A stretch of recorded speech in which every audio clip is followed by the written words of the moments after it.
Great man. Phys. What's up? Greg Day. How the hell are you? Yeah, I'm good. I'm good. Is that the worst answer possible? Yeah, no, it's pretty shit. I'm well. How about you? Subtle variation. Hey, welcome back to the podcast. Thanks. It's been a few years. It's been a little while. It's good to have you back. It's good to be here. You know, the last time you were here, we had a little Batman icon. Did you bring one? No. I apologise. Absolutely no segue from that. Nothing's happened since we did the last podcast episode. The world's going well. People in government appear to be handling things reasonably well. I think there's not much violence and the climate's in good shape. If you could summarise the last 4 years in a nutshell, would it be this? Emotional, damn it! Yeah. It's one of his favourite Instagram reels, little bits of content, so, you know, it might come out. Emotion! Sorry. I can't help myself. But how you been? What's been happening? Fill me in. Tell me everything. Don't tell me everything, but tell me all the good stuff.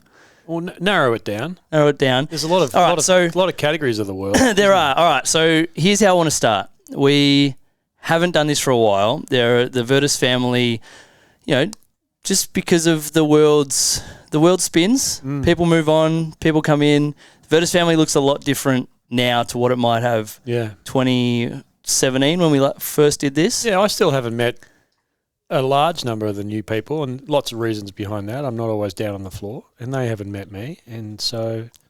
So what should they know about the Phys? Because we'll get into a little bit of a cliff notes of your history and what you've done and where you've been and things like that. Today I want it to be a little bit more of a chat than that, but I think that's an important way for us to get started, for you to get to know, or for everyone to get to know you. First of all, what should they know? What are cliff notes? Why is it called a cliff note? I actually don't know. Do you know? You would know. Is it possible that you have used the wrong phrase? Cliff notes are a thing. Episode notes? Cliff notes is like the breakdown. I actually don't know the technical definition, but I'll sort that out. If you could give us a summary of who the Phys is and what the Phys has done while I search cliff notes. I am a purveyor of possibility. Go on. Does that make sense to you? It does. So the word purveyor is not something that I knew about until I watched Kath and Kim. Kath and Kim, an Australian iconic comedy. It's iconic, and it's obviously very intellectual because you learn words such as purveyor. Well, Glenn Robbins' character used to talk about, someone asked him, are you a butcher? And he said, no, I'm a purveyor of fine meats. And I looked it up, and a purveyor is somebody who supplies, delivers, sells. And so being a purveyor of possibility means that you sell, deliver, produce, manufacture, whatever, craft, possibility for other people. And in my professional training, that's in clinical care. And in my post-professional training, it's in clinical coaching training, exercise, advanced performance, development of clinicians Anyway, so I teach clinicians and I treat people and I coach people to move better. And the transition from all of those things is so they go back to doing what they want to do. So what you're really selling people on is, it's possible that you could be different to what you are currently right now. And usually that's better or faster or stronger. Or, that's what we're here for. Or leaner. In a nutshell. Or fatter if you want to be. Or and sometimes happier and sometimes just even more calm. And sometimes just breathing better because breathing better makes a world of difference. And sometimes it's not feeling sore or feeling more supple. And so there is always a possibility that things could be different. And so we sell the idea of possibility. And we sell the idea that a person could be possibly better than what they currently are. And better is whatever they want to tell us about. What's better to them is different to every single person. And then you've got to figure out where you play a part in delivering that to them. And often it's what we directly do to them. Often it's how we create a space for them to step into and then be in that space. And how they be is usually different to how they were before they stepped into that space. So I'm a purveyor of possibility. That's a phenomenal answer. Oh, it's okay. Little sidebar for a second. Sidebar. Cliff notes. A little cliff note about a sidebar. Are a series of pamphlets with summaries and basic analysis of works of literature intended as study aids. Study aids. So it's like a summary. Yeah. So pamphlets. Are you putting together a series of pamphlets about cliff notes? I might make a Greg cliff note. Yeah. Comment below if you want Greg Cliff Notes. Just send it to my link. Yeah, I can do that. Purveyor of possibility. So, and I love that. I love that summary because it's really easy for us to put ourselves and each other in a little box and say, I coach or I treat people or I count numbers or I do X, Y, and Z. But purveyor of possibility gives you that infinite range of possibility to both e-juice, like that, a juice to bring out. And worth clarifying to people that the word e-juice comes from Latin, educare, which means to bring out, and it's the root word for education. And in a lot of education circumstances, what you end up doing is having a teacher or instructor who's putting information or technical skills into, and we would call that instruction. And there are times where that's absolutely necessary. And other times where you have to create a circumstance where something comes out of the person, and that's educing. And if we could summarise your teaching philosophies, bastardise even in a sentence, it would be to educe change. Yeah, and you got to instruct sometimes because there are technical things that people are just not going to know until you instruct them in how to do it. You know, people are not going to know how to deadlift until you instruct them in how to do it. And then you create a circumstance where what comes out of them is an entirely stronger person. And so you instruct and you educe, and it's the balance between those two. And sometimes you have to step away and let's see what comes out, and then you can use performance bandwidth to guide that person. And sometimes you've got to say, hey, you know what, that space I'm creating, it's just not coming out of you, let me instruct it. And we call that walking the dog. I need to walk the dog so that the dog feels what it looks like to walk. Yeah. So, okay, go ahead. Oh, no, I was going to break left a little and get a little bit of history as to how you became the purveyor of possibility that you are today. It's got a little bit of alliteration there. Couple of P's. I'm good at alliterations. Thanks, E. Oh, that's just the pups in the background. Shout out. How? It ties directly into the fact that when an individual has come seeking assistance, they didn't know that there was other. They thought about things that were possible, and it's just, can I not have this pain?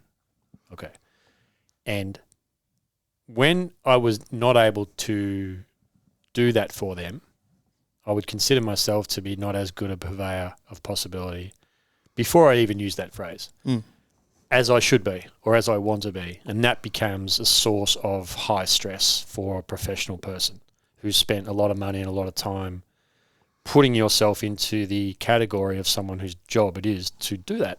And when you can't do it, you think, I'm missing something. Either I'm shit and I could be, and I probably am, but I want to be less shit so I can actually exchange value because someone's going to pay me to do this service. So what came from that is that I knew that there was mistakes happening. And I had to reveal those mistakes in me.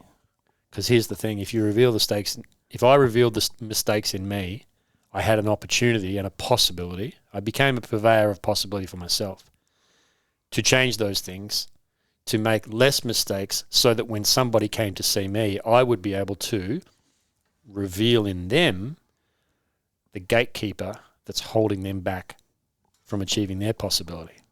And that led to me to move on so many times from where I was because I was not in a circumstance where I was being able to reveal those mistakes about myself. And I had to move on to somewhere where that would be revealed. And then I had to go and study systematic ways where I could reveal those mistakes in others. And then I had to tie back all of the shit that I learned that wasn't systematically organized and say, oh, I think at some point in time I learnt a technique or a strategy where if I was to tighten that up now and apply it to the mistake I just revealed in this person, I now actually get to unlock that possibility. And so that was a long process of knowing how messed up I was in terms of a professional or personal whatever, recognizing that as the first thing, that's the awareness. And then secondly, thinking, I need to break free of the current circumstances so I can go and address that. And that's going to be the balance of sometimes it's personal, sometimes it's professional. But you've got to, well, I had to. I didn't have to. I just chose to because it was just this internal drive of this ain't good enough. And that took me all over the world, and I learned systems that allowed me to reveal another piece. And, of course, all of those things have to fit together in a continuum so that I know when someone comes to see me, they fit at this point in the continuum. And I know all of the steps afterwards, and I know if I have to go backwards, I can take these steps backwards. So in a roundabout way, to get to a point of being a purveyor of possibility in others, I had to be a purveyor of possibility in myself. And to know how to do that, I had to observe mistakes in myself that weren't at the heart of things or the soul of things good. And I had to change those, which meant I had to go to places that were a space for me to then figure that out. I had to be a purveyor of possibility for myself so I could do that for others. Is that something you were always inherently aware of, that need to because grow and become aware? If I'm saying these things in an articulate manner, I probably had internal grumblings of knowing that something wasn't quite right and not knowing how to change it or what even was not right. And it took a long time to get to a point where I could articulate what it is, and now I can say it. So it's not easy because you don't know what you don't know. And you don't know the words that represent the deep feeling of discontent or the deep feeling of incompetence. If you don't know the words, you can't clarify it. And then not being able to clarify it clearly means that you go around in circles and you go searching for the next, maybe it's the next big thing or it's the next experience or it's the next whatever. And unfortunately, well, I reckon, it took me a long time, and part of my journey now is to say, when people are thinking, how do I be better or how do I find this possibility? It's like, I can cut a lot of shortcuts. I can find a lot of shortcuts for you. But you might also disregard those shortcuts, make your own mistakes, and then come back and go, what were those shortcuts again?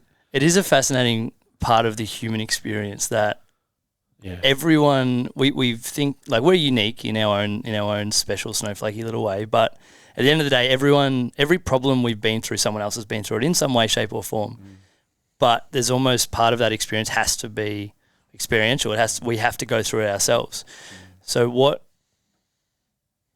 steps did you take? Was it purely just, and this is something we'll probably talk about, that 2 step in front of where you are now that you need to uncover before you hit the 3rd and the 4th and the 5th step? What were the actions or experiences or things that you did either consciously or subconsciously that allowed you to not simply just go around in circles, but spiral around and then uncover deeper layers of understanding? I think it's primordial and it's primitive. It's basically feeling. You feel something and you move towards it, or you feel something else and you move away from it. That's primordial. That's bacterial. That's sensory input. I feel shit, therefore I need to do something to feel less shit. This feels amazing. Let's do more of that. And you can that's how addiction eventually spirals, or that's how compulsion spirals, or that's how avoidance spirals. And it clearly, because no one can tell you how much is too much for you and how much is not enough for you. So everything starts with feeling. How do you feel? I feel fucking shit house. Okay, well, we need to look at what's going on that's part of that and figure out what we could cut out that makes you feel less of that. So while we could tell people shortcuts, people have got to feel, because the language. This is a great quote from Gray Cook, who said that the body doesn't learn through the language of words; it learns through the language of feeling.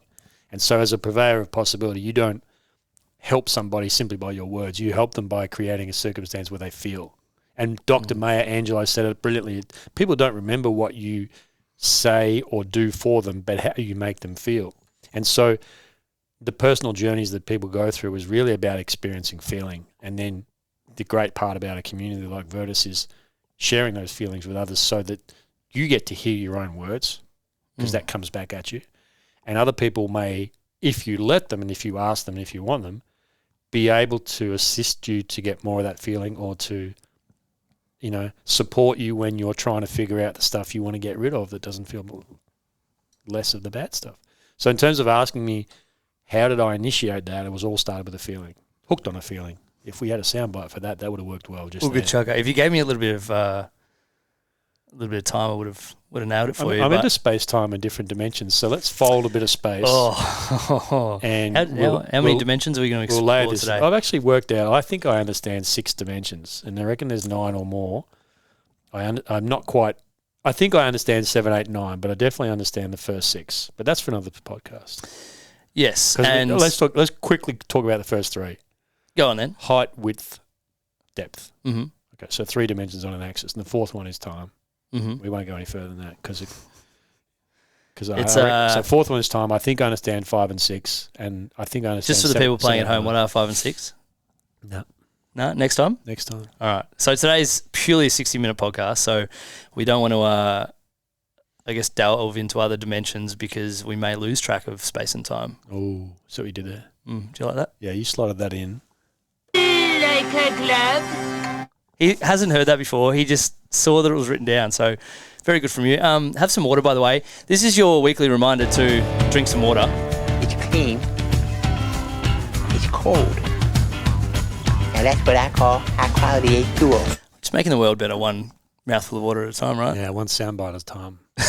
We're here for the sound bites. Okay, so one thing that I love about the way you treat, and a lot of other people kind of see it happening without maybe understanding the depth behind it, is the systematic approach that you take to your treatment and to your practice and to your effectively your life. So I guess the question is around, one, what enabled you to develop that, and one, was there a point of time in your life when you said, okay, I have accumulated all of these experiences and I've understood how things work individually. Now I need to build it into a system and or find a system that is already built around the things that I know. We've already mentioned how feeling was the first thing, and the next thing was connecting feeling to words, because words allows you to reproduce the feeling. For sure. So I had to explore great use of I had to explore people that were great orators. Who were capable of articulating the good stuff. There you are. Did it smell like potential? Smells like potential. Yeah. Carry on. If you stumble across a great orator, they connect with you and they make you think. They create iceberg statements where they will make a statement that's quite brief, like the volume of the tip of an iceberg, relative to the 90% that sits beneath the waterline. And they lead you to look beneath the waterline and explore the depth of something. So part 1 was feeling, part 2 was coming across words that connected to go deep. And then once you go deep, which takes time and effort and energy, you eventually come back to above the waterline and then you look at that iceberg and you go, I know what that means now at a deeper level. So part 2 was connecting that with words, and the only way you can do that is to explore, whether that's through books or videos, and we didn't have a lot of the systems. I didn't have them in video form or book form, and I had to, luckily the internet opened up that world and I explored, went searching for, started off with, can I see a 400-meter program? Because I was in an location where I'd previously run at state level or once at national level. And I wanted to then look at some templates of what looked like a good 400 program if I was going to apply that to myself now that I was in a different part of the world.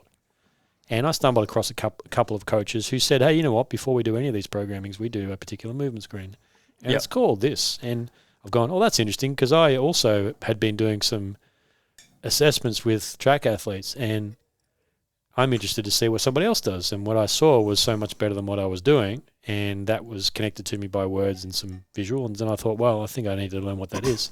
And that took me in a direction of saying, oh, I see now more mistakes in myself and in other people that I didn't see before, and that's got to be a good thing, because if I can see those mistakes, then maybe I could learn to do it less often. So that process was connecting with other people who had ideas and saying, well, that is better than the one I've got. Let's move in that direction. It's still primordial. It's still bacterial of an amoeba having a sensation and going, I'll go towards that direction or I'll go away from. And I guess that takes a lot of effort and time and even money, because every time you move and you go somewhere else, it's like, you uproot yourself and that's costly, but the benefit comes back in how you feel. Mm. So the systematic approach was finding those elements and systems that were done by people in really tough circumstances. And a lot of my life was spent visiting, moving to and working in circumstances that were really tough athletically, where to get a successful outcome in the environment that they were in was damn near just not impossible, because people were doing it. So I was like, well, what are these people doing that's outstanding? And I started writing down, they do these things and they talk about this vision and they talk about their mission statement and they talk about their principles and then they expand on them. And I thought, well, that's really cool. And, if I could dive all day, there's another huge iceberg. So I wrote those things down, and then I would stumble across an experience in my life in another really challenging athletic environment. And if I could just give specific examples, one is Australian military in the tropics, and the other one is British military in the snow of Germany, and a third one is elite professional sport in China. And a fourth one is then let's look at the peak sporting bodies in the United States of NBA and NFL and NHL. And do I know people that are having success there as coaches and influencing physical therapists and athletic trainers and chiropractors and osteopaths? And the answer was yes. And I think, what are they doing to be able to get outstanding outcomes in probably the toughest competitive environment in the world from a sport point of view? And I think China and Russian sport would be even tougher. And I wrote theirs down. And there was a train ride from the east of China to the west of China, and I ended up sitting there for hours in a super fast train. And I had looked at all the notes that I'd written on a mind map, and I shuffled them around, and I put all the mission statements alongside each other. And then beneath that was the visions or different phrases, and they use different phrases for almost the same stuff, and then their principles. And I thought, that's interesting. They're really similar. Now, none of these people had met each other, and they're in different parts of the world in different organizations, but they're all talking about the same thing. And then I looked at some of the founding principles that said you got to be healthy first, and then you have to move pretty well. And when you move pretty well on a healthy body, you're a pretty good chance to actually express high performance. And so those are three fundamental pillars. And a lot of people were outstanding in one, but maybe not three. And I found out that in one of those sections, which is about moving well, there's probably two breakdown components. And some people were outstanding at one of those, but not both of them. And I thought, that's interesting, because if you do the barriers to doing successful things in the toughest athletic environments come down to only four things. And all these people across the world are all doing the same thing to a greater or lesser degree. Very few people are doing all four. And if you could do all four or know about them, then when somebody comes to you and says, hey, I need some help, when you do a good evaluation, you figure out that they actually need boosting in one of those four. And if you boost one, do not be surprised to see all the others lift. And I thought, this is magic that has been expressed in a moment, but it's highly built on the articulation of words that were given by people all around the world, and that was based on them going through their own life where they felt a particular way to change, and then they spoke about it, and that reached me, and then I took that and I observed what happened, all these different athletic circumstances, and saw my own insights. And then when I came back, I thought, so when someone comes to see me, it's only going to be in one of three categories that they got an issue. And I only got to figure out which one it is. And once I've done that, I had to use the tools that I've got to figure out exactly within that category where the breakthrough is. And then I've got to be skilled enough to do it. So there's a lot of responsibility there. And the best thing is to say, there are other people that do this better than me, so let's handball now from here to there. Or I don't have that capability, so let's refer that out to this person who does. And at the end of the day, what you're really doing is helping people. And Sure. That's the true essence of purveying of possibilities. You're helping people be better, and it may not always be you that does it. And to be perfectly honest, a lot of the time I get the shits and I go, I'm tired. Yeah. I Someone else can do it. at this point in my life, and I'm not saying that right now, but at some points in your life you think, I right now need to go back to purveying possibility of myself. And that might mean I need to sacrifice the efforts and energies and times that I was allocating to purveying possibility in others. And I think that awareness has been maybe a lifesaver. Yeah. It's been a feeling saver Yeah. because it does, because again, it comes back to that feeling, doesn't it? How important, and I guess for some context, How did you say that? What did you say in that word then? for context, Right. Not that you were always a yes man, but for the first couple of years I knew you. There were very few times when you would say no, because I guess you had the capacity to be that purveyor of possibility for people. Over the last couple of years, you've become aware of your need to create boundaries and to fill your cup when you need to, and to purvey possibilities in yourself. How important has that shift been? Obviously, it's been conscious in some way, shape or form, but what has allowed you to kind of put the needs of other people aside so that you can fill your own cup first? The answer is in the question. You don't fill your own cup. There's no cup to help others. But for a lot of people, and it's that hustle culture, or that I need to work, or I need to earn money, or I need to do all these things. Different a lot of people stages get to the end, my cup's empty. What the fuck am I going to do before that? It seems like you've done a fairly decent job of identifying what you need and when you need it. I think there's three parts to it. One is if you're introverted or extroverted, and maybe that's not the only two dichotomies on a continuous scale, but Great use of dichotomy. Thank you. If you're extroverted, then one way that I recently heard it was that you recharge by being around others. So those that are emptying their cup can actually fill it up in the process of serving others. If you're on the introverted scale, you recharge by spending time alone. For sure. And so when you go through a troublesome period where your recharging is required more than it was at another time of your life, there's only one way to do that if you're introverted, which I am. And you can be a socially advanced, capable, competent, with capacity introvert who can express themselves extrovertedly. But at the heart of it, you need recharging by being alone. So when your recharging is required a bit more and you think, okay, well, the only way for me to do that is to step away from being around others as much as I was before. And so that's probably where you do it. The second part is, again, you have to experience for yourself how much you can empty your cup before you've got to fill it up. You can't be told that. And so who knows how many hours and weeks and years you can go emptying your cup before you actually crash and burn? No one knows that, because that's an individual process. And the third one is that there are times in your life where you just got to suck it up and be an adult and go, Yeah. it's time to hustle. Because there's lots of reasons I could explain, but this is the time to do it. I do have a choice. I choose to do the hardest way, the hustle.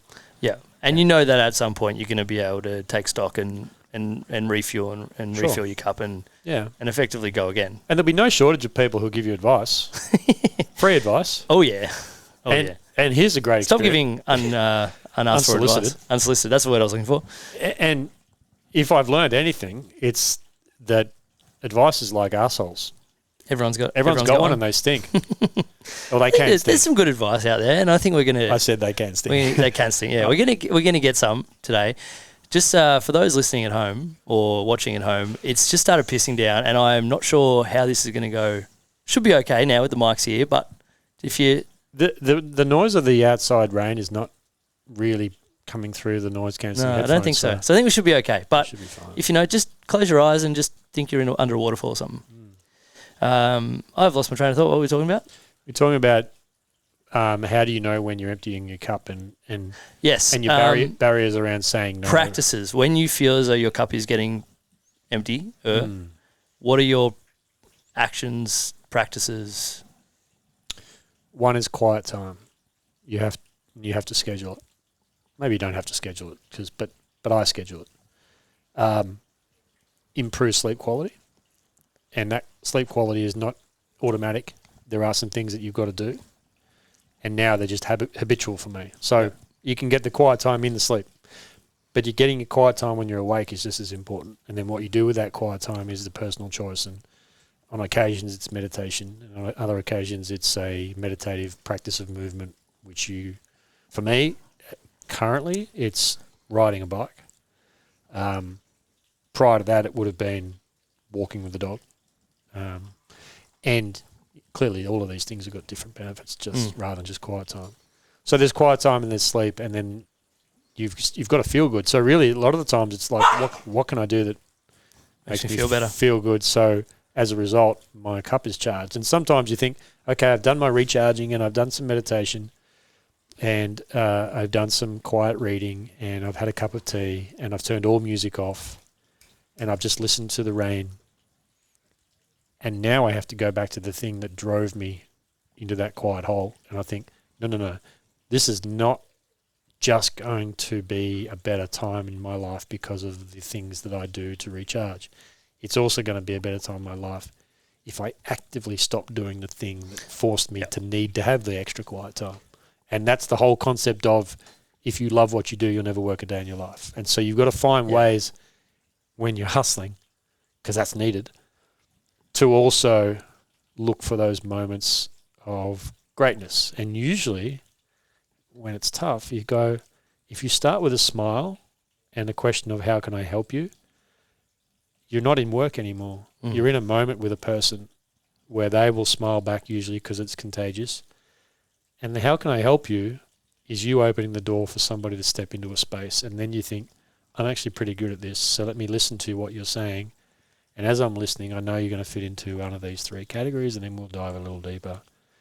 And hopefully you'll pay me at the end, and I'll give you a little pat on the bum, and then everyone wins. And then I've got to stop and say, do you know what? That doesn't feel like work, but am I drained from it? And a lot of people are up and about because of that. And sometimes I can think, I could do with not seeing anybody for the rest of today. Yeah. Because if I don't do that, remember that tomorrow I've got a bunch of stuff to do. I always look at that balance, or that attempted balance, as almost like a pendulum. The pendulum's forever swinging, and you shift between the blast and caress, or the work and the rest. The kick and the cuddle. Yeah, and ideally, I guess when we're feeling fulfilled and life's humming and everything's going well, that pendulum doesn't swing too much. It kind of feels like they're both symbiotic or synonymous in themselves. But when things get hard, and it might be a global pandemic, or something's happened external to your locus of control, where you have to shift, you have to allow that pendulum to to have a big swing. Just on the sleep habits and the things that you've done to improve your sleep. I spoke about it with Tyler a few weeks ago. The big rocks of hydration and good nutrition and stress management, and then sleep being effectively the cornerstones of any worthwhile endeavor. What are the actionable things that you've done and that you would suggest? This is some good quality advice. Yeah. You would advise other people to do. If your body is too hot, you won't stay asleep. Your body, this is part of the circadian rhythm, is when as the hormones of the overnight shift start to change into the day shift, that changes your body temperature and you start to get warmer. And when you get warmer, you start to wake up. So if you get warmer during the night, you'll wake up during the night. And when you wake up during the night, you actually interrupt your slow wave sleep, where your brainwave frequency is actually much slower. And when you interrupt that, you lose one particular thing, which is the lymphatic drainage of your brain, which is known as glymphatics. And so the glymphatics are really active when you're in slow wave sleep. When you jump out of slow wave sleep, the glymphatic activity reduces by about 90%. So how that matters then, if I just quickly dive into the science, is that you end up with certain symptoms as a result of glymphatic dysfunction, which include neuroinflammation. Now, what neuroinflammation leads to is sensitivity to anything. Anything part of your body that's got a nerve in it can be hypersensitive, which means you can be pain, you can feel cold more, you can feel heat more often, you can be stressed by noise, you can hate the things that you look at and they can agitate you. So neuroinflammation is highly tied to how efficient your lymphatic system is, and that's highly tied to how much slow wave sleep you get. And that's highly related to the foods that you've eaten before you went to bed, the hydration status that you were in the previous 12 to 15 hours, the blue light that you've been exposed to before you shut your eyes, because that can affect the hormone of melatonin, and that can reduce your slow wave sleep again. And so it's about saying, I've got to figure out how I can not be exposed to blue light as much. And sometimes that's blue light shielding glasses, and sometimes it's switching your devices off. And for me, it's about wanting to watch something before I go to bed, but not get the blue light from it. So I plug my iPad into a projector which sits beside my bed and beams across to the wall opposite the foot of my bed. And the projector builds out to 100 inches of HD, which is cheap. So for $1,000 projector versus a $6,000 or $7,000 television, I can... Same size, no blue light. No blue light. It's big brain time. And I get to sleep. And so those are active things. And I want to make sure that the room's not particularly hot. Optimal sleeping temperature? Well, it's Shona Helson, Dr. Shona Helson from the AIS, who's a professor and scientist of recovery and sleep nutrition, sleep hygiene. I recall her talking about how they set the air conditioning at the AIS for their athletes at 19 to 21 degrees. Now, in the wintertime, you don't have to bother about that. Yeah. But also, if you have a lot of water before you go to bed, that's got to be processed through your liver, which means your liver becomes metabolic, and then that wakes you up between the hours of 1 and 3 a.m. because that's when your liver's going to peak. So if you're waking at 1 and 3 a.m., you've got to go back and think, am I drinking a lot of water after dinner? Doesn't mean you can't sip on it. Am I having sugar or alcohol around dinner time because my liver's got to break that down, and then I get metabolic, and then I get warm, and I wake up. So the active things for me is don't be drinking. And that hasn't always been great because I love the taste of beer and I love a good scotch and also love a different wine. But then I think it's no longer serving me to do that. Yep. And what I find now is if I do have one, I actually appreciate the taste better. Yeah. I mean, everything we do or don't do is a trade-off. So it's being able to be an adult, make your own decisions, go, hey, this is going to impact my sleep, but I want to have my beer. Or and there were two other things that came about. One was that the recommendations for slow wave sleep or deep sleep is about an hour and a half to an hour 50 or an hour 45. And you think, and then I was using my Apple Watch, which was connected to an app called Auto Sleep, which was saying to me, Greg, you're getting 45 minutes of deep sleep or an hour 15 or 25 minutes. Yeah. And that was correlating with not feeling very well. And I thought, well, I need to change that and get it up towards an hour 30, an hour 45. So I've got to implement these things. But the last thing I'm going to drop off is a beer after dinner. And until I dropped those things off, so that was it. It didn't get to an hour 30. And this is the wonderful thing about living in 2022 and having access to Apple Watches, Oura Rings, Whoop bands, and all of these technology that allows us to measure, the X's and O's of sleep training, nutrition, etc. So, if you've got the tools, utilize them. Yeah.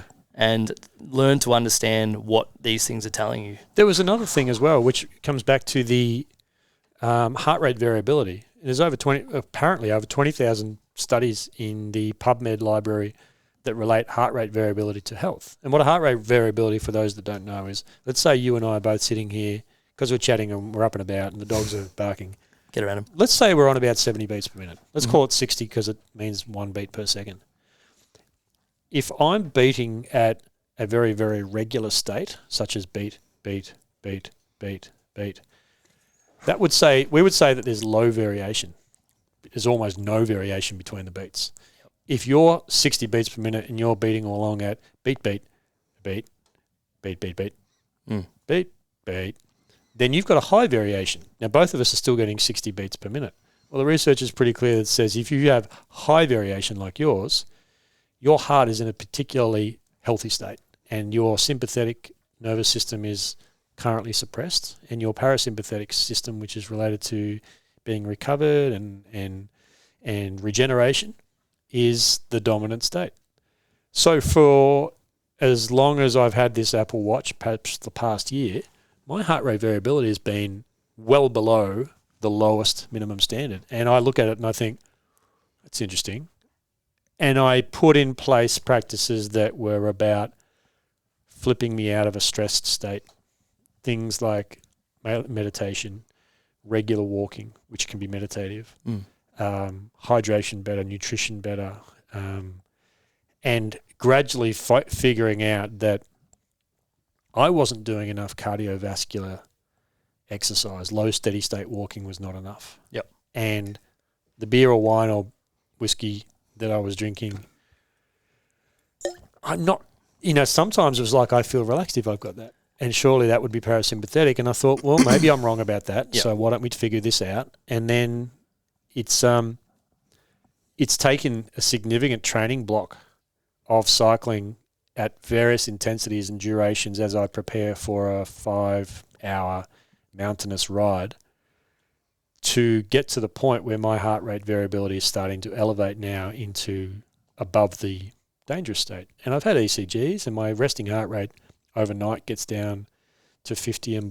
below, and that's an indication that I've got a pretty good cardiovascular system. And my ECGs are fine, and yet the heart rate variability has been low. And so that's another piece of tech, in addition to the sleep wave, the slow wave, deep sleep, that said how I perceive of how well I am is not quite matching up to what the data is saying. So I tracked it using a different form of data, which uses the camera from the iPhone, and it records the pulse via the light that penetrates the skin. And it gave me the same data, and I said, it's pretty clear. There's something still sympathetic in my heart, and I should ignore that at my own risk. Yep. And I don't necessarily think it's related to occlusion of blood vessels. That would indicate that you're at risk of getting heart damage. But, a significant life event could mean that, you have a broken heart, and you go, quite literally, I still may be suffering the sympathetic effects of that. For sure. So then you think, all right, well, just chip away at what the things are that are supposed to change that. And that means well planned out exercise, progressive, hydration, good sleep quality, moderation on all sorts of things that go into your body, and be aware of the things that detract from your mental health and physical health, and keep those at bay when necessary, and embrace them because they help you with coping skills. So it's been a process of ignoring and then being aware of, and then making subtle adjustments and not paying any attention to the changes, and then figuring out that maybe those changes are still there to be had, and dialing in. And just in the last couple of days, or last couple of weeks, that heart rate variability has just jumped up to above those minimum unsafe levels. And I guess that's a deliberate outcome of doing things somewhat scientifically, with a case study of N=1. Yeah, which is, brilliant for own self-awareness, but then you have that experience that you can then pass on that experiential learning to all the good people at home listening to the podcast. So, and when we think about the things that form staples in the training programs we do here, it's breathe well and drink lots of water, and move in 3 dimensions, and challenge yourself, and get around good people. And I see a lot of the clients that come in and they are missing all of those elements, and it usually starts with, hey, we need to improve your lymphatic system, which means we have to talk about how your sleep's going to be better. And because the lymphatic system is causing you to be in pain in ways that you shouldn't be. So we're going to reteach you how to breathe better. By the way, your hydration's really low. And for those people that are thinking, how much hydration is normal? The answer to that is, if you went into hospital today because you were in a coma and someone took you into a hospital, because you can't sleep coma or walk coma. Walk coma. Active coma. Yeah. But if I was in hospital today and I was unconscious, the nurses would put a needle in my arm, they would connect that to a tube, which would go to a bag, and we call that a drip. And that bag would be 1,000 millilitres of saline solution. And at about 12 hours, they would set it so that it would drip away into my body, and about 12 hours later, there'd be a litre have gone into my body. They'd change the bag. So in a full 24-hour period, 2 litres have gone into me, and I'm laying physically still with no physical activities. So if you're a person who's drinking 2 litres of water and you're not in a coma laying perfectly still, there's no way that you've got anywhere near enough hydration in your body. 2 litres without any physical activity, just keeping you barely alive. And so a lot of people say, I drink heaps of water. How much would you actually say? Oh, at least a litre. 600 mils to a litre of water a day. Yeah. And so their possibility is being inhibited by a very, very pure element. They're just not healthy at the most fundamental level. What's the first thing we do when we're born? And if we Cry? don't do it, or breathe. Yeah, breathe. If you don't do it, the doctor smacks you. What's Yeah. the last thing you do before you die? You stop breathing. Yeah. So breathing is that core fundamental. And so the next thing after that we need as a human being is some kind of fluid nutrition. And after that, it becomes a solid nutrition. So at the fundamental level, you've got to breathe, have some hydration, sleep. Food could come after that. You can get hydration, nutrition. And so when a lot of people are in pain or not performing, and if you stop and say, talk to me about your sleep, your hydration, how's your nutrition, and your performance as a person who wants to physically move might actually be secondary and tertiary and quaternary to those. And it's fascinating, like probably not that surprising, how many people do struggle with those 3-4 basic things. Yeah. Because Because how good's coffee? coffee's the best. And coffee becomes a substitute for simple water.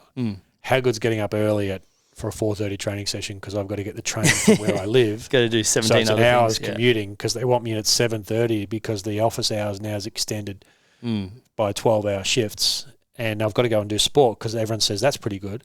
And you think, well, I've lost my sleep. I'm not drinking water because I'm tired. Yep. I'm drinking caffeine, which is great, but I'm dehydrated, which makes me more tired, and it spirals. And one of the easiest ways to clean all that stuff up isn't necessarily to have to add water or have to add sleep. It's to remove the things that are Remove the negatives. impacting your capacity to stay hydrated. and Rather to than adding sleep more to your well. life, sometimes it's about removing the things that are not making you happy and healthy. Simplicity But is a beautiful thing. But saying this to anyone is not me or you giving advice to the world. It's saying in our experience, and this is this.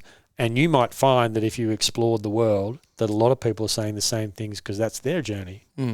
And you'll ignore all those things and still have your vices, and we're not going to judge you for it because at times you will then get to your own experience based on feeling, and you'll go, oh, I think I heard that once on a podcast. Yeah, for me, it's just cultivating an awareness to how we're feeling and what that feeling is enabling us to do and who it's enabling us to be. Yep. Like the first thing, obviously first thing we do in our process is we sit down for a chat and we go through lifestyle and we go through goals and go through where they're at but usually the first thing we do down the gym floor is just some breath work. Lay on your belly and breathe. And you make the joke of you're going to be great at this because you've been breathing your whole life, but the fact of the matter is that most people have disrupted breathing in one way, shape or form. And if we can improve breath work, improve your capacity to breathe, which is obviously going to affect things like resting heart rate and heart rate variability, then you kind of take away one of the barriers to moving well. And you spoke about before about health, function, performance. Health comes first, which enables function, which then enables performance. And if you were to summarize the majority of people, athletes or regular humans that you see, what would be the main 2 or 3 roadblocks that they've got in front of their capacity to perform? And it doesn't necessarily have to be on the sporting field, but It's cobwebs to their bookshelf. oh, great use of cobwebs. And I'm going to refer back to Dr. Greg Rose, a colleague of mine from San Diego. You do shout outs in a beautiful way, by the way. Thank you. He won't be listening. We'll send it across to him. He tells a story about, everything you're trying to learn is well told if you can tell a story. So you and I and every other human being, we're born and God or the universe gave us a empty bookshelf in our brain. And what's going to go on the bookshelf is a book that tells us how to do stuff. And the very first book that goes on that bookshelf is the book that tells you how to breathe. And if it doesn't appear instantly on the bookshelf, the doctor smacks you on the bum and all of a sudden there's this book on the bookshelf that says, hey, little baby, this is how you breathe. So that's pretty cool because what happens then is you learn to make noise, and that's the second book. And then you learn to flail your arms in an uncontrolled fashion. And that's the third book. What are the 3 things you do when you get drunk? You breathe, you flail your arms, and you make uncontrollable, crazy noises. You end up doing primitive shit. Yeah. And then, you vomit, you poo, and you sleep. It's like baby stuff. In that order, ideally. Anyway, the general gist is that in sequences, as you develop as a human being, you then learn how to do different things like reach for food, suckle, swallow, poo, roll over, crawl, pull yourself up to a table, sort of cruise along the furniture until you wide stance walk, and then you refine it, and then you waddle and jump and run and fall down and climb back up again. And you start filling this bookshelf with books about how to do certain stuff. And then you occasionally will combine them, and that forms a new book. Now, when somebody scares the shit out of you, or you become nervous, or you see yourself in the mirror and you remember that social media tells you that you have to have a flat stomach, or you hear this, you watch a movie where somebody says, pull your stomach in and puff your chest out because it's a military movie and you're standing on parade. And you see that as something that is socially normal. So you change the way that you breathe, and instead of breathing the way that nature taught you to do so, you breathe by pulling your guts in and puffing your chest out. Now, you just wrote a new program, and you just put that on the bookshelf. So a lot of people then go through their life going to the bookshelf to do different things, and they never go back to the original program about how to breathe, and it gets covered with cobwebs. Yeah. And so what we do here at Virtus is we'd say, let me clear some cobwebs away. Dusting your bookshelf. You've dust the bookshelf. We're going to go back to that very first program because everything is built upon that. And you're going to need to access that for your best recovery. And when you recover well, you get to turn up here more often and see our beautiful faces. Which is pretty much the end game, right? Yeah. So the barriers to performance is that you've got dust on your cobwebs, or you've got dust on your shelves, or you've got cobwebs that are stopping you from being able to physically find the specific volume that you want.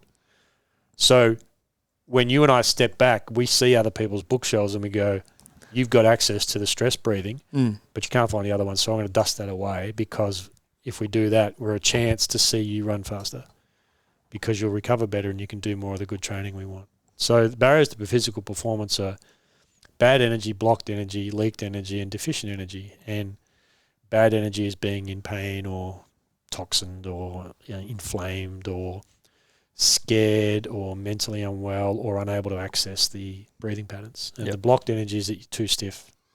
And the leaked energy is that you're really, really supple, but you've got no control. We would call that stability. And the deficient energy is you're just not fit enough. And different people around the world will become experts in one of those. I can make you really, really, really, really, really, really fit.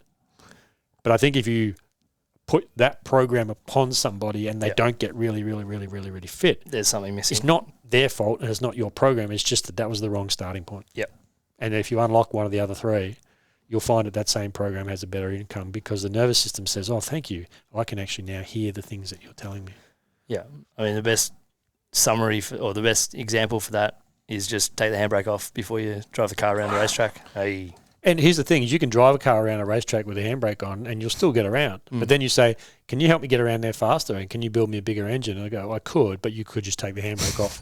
It's real simple. You'll get around quicker anyway. And it's somewhat almost instantaneous relative to 6 weeks of performance training. Absolutely. And you don't get your hands dirty by releasing the handbrake.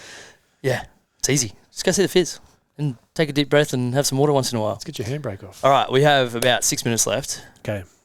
So I have some questions posed by the Virtus family. So you can answer these in whatever depth you'd like. Or then tell them to get stuffed. Tell them to get stuffed. Bailey Schmidt has been Chicken really pushing, Chicken Schmitty, has been really pushing for a shout out on each podcast. So a couple of these are his. Okay. And I realised that half of them are written on my phone, which is currently recording. So they will be not the questions I ask. All right. Did you write them in notes? I put a couple in, but there's a bunch on my in text. But anyway, what have you learned working at the Dolphins? Can't you access your text from the MacBook? No, I don't have it connected. Okay. So, what have I learned by learning at the Dolphins? By working at the Dolphins, what is it given you that you maybe haven't had in the past or have had in different ways? Here's one specific thing I learned. I don't know whether this is a male Mornington Peninsula characteristic or whether it's an Australian male and or female characteristic, is that people that come to ask me for advice will say I'm really tight here. Now, every single person in the world that they've ever been to see and said I'm really tight here will then get addressed with somebody doing something to change tightness. But I stopped and I said, wait a minute. Do you mean tight or do you mean sore? And they pause and they don't quite understand. I say, tight means limited in flexibility or motion. Sore means it's really sensitive or it's tending towards being hurt. 9 times out of 10, 95 times out of 100, they'll say, oh no, I mean sore. Yeah.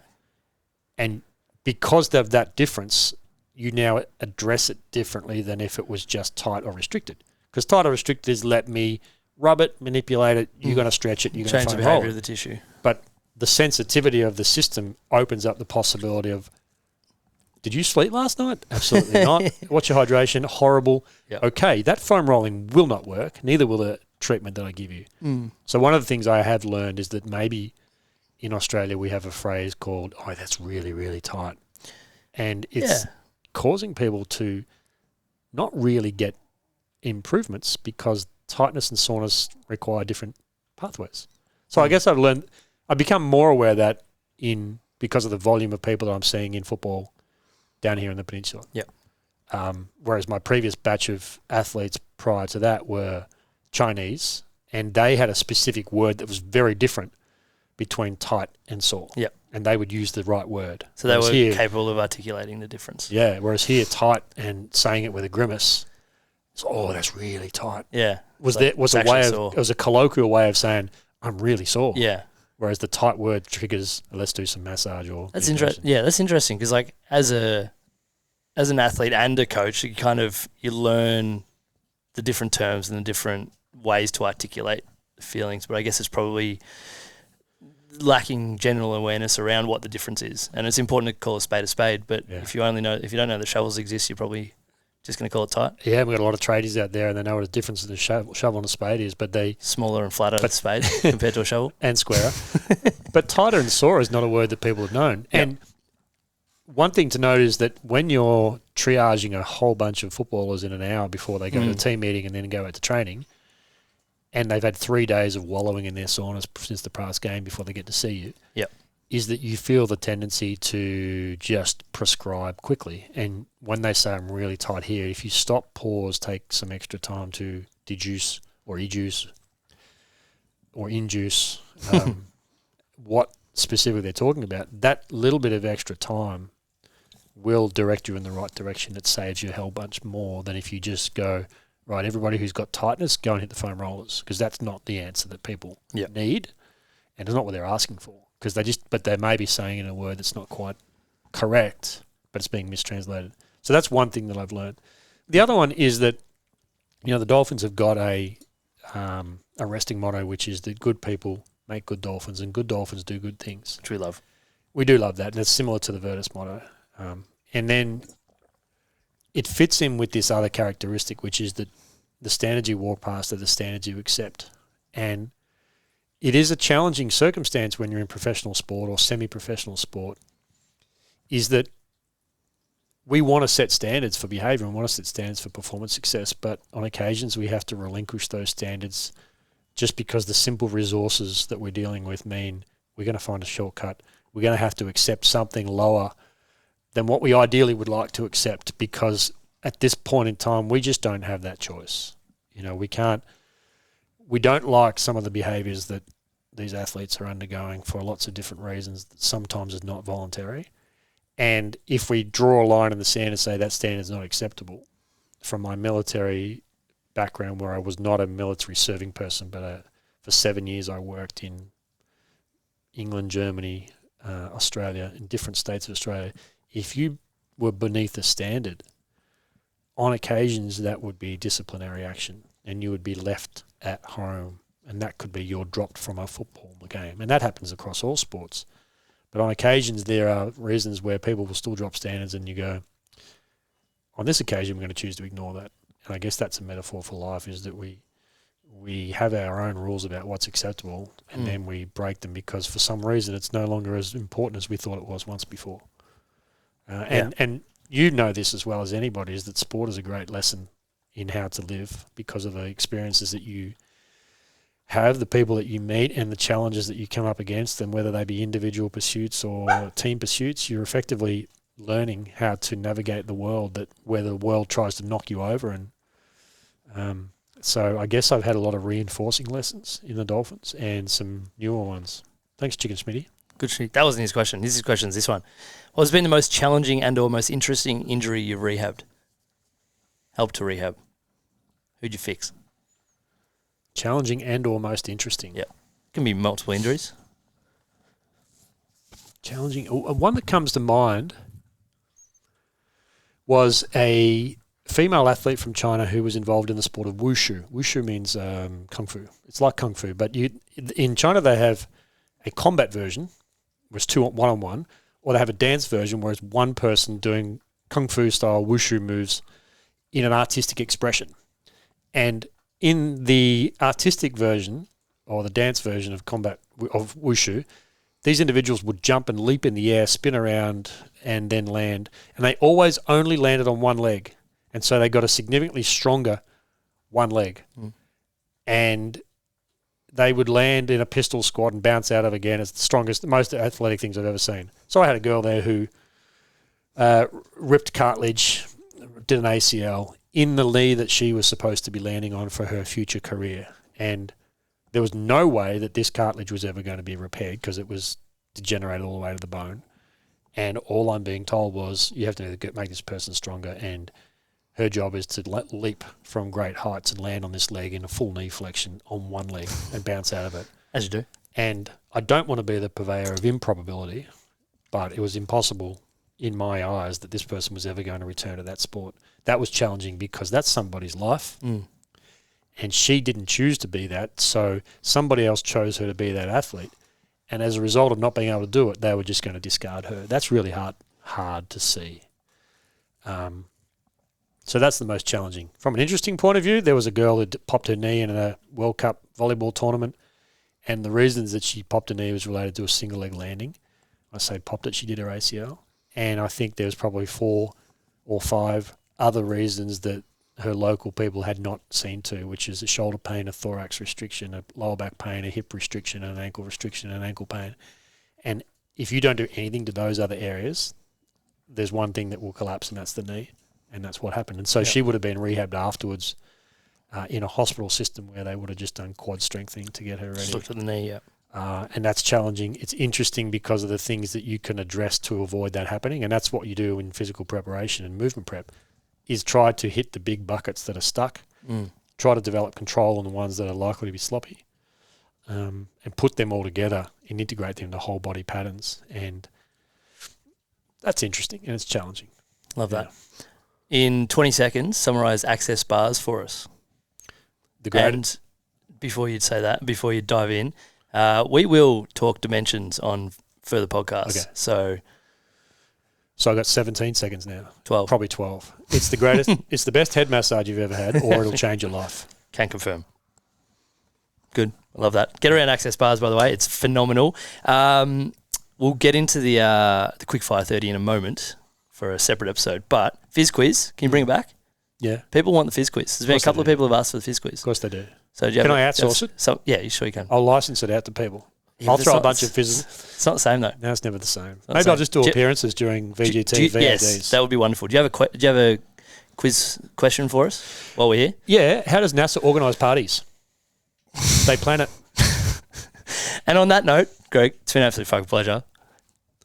To everyone else, have a good day. This is from Lucy. Have a good day.